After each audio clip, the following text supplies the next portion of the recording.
Hi అండి. పర్టిక్యులర్‌గా కొన్ని సీజన్స్‌లో కొన్ని ఫుడ్స్ వండుకొని తినాలి అంటారు కదా! అలాగే ఈ ఆషాఢంలో ఎక్కువగా ఈ మునగాకు, తెలగపిండి చేసుకొని తింటారంట.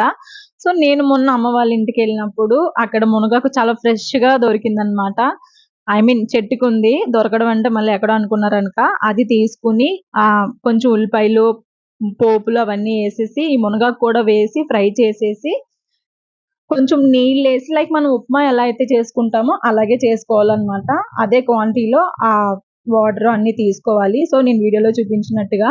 అలాగే ఈ తెలగపిండి కూడా తీసుకొని ఆ వాటర్ అంతా మరిగిపోయిన తర్వాత ఏసి కలిపేసుకొని, ఇంకా స్టవ్ ఆఫ్ చేసుకొని తింటే చాలా బావుంటుంది. అలాగే ఈ తెలగపిండి తినడం వల్ల కూడా వెయిట్ లాస్ అయితే చాలా ఎక్కువగా తొందరగా క్విక్‌గా అవుతామని చెప్పేసి మా నాన్నగారు చెప్పారనమాట.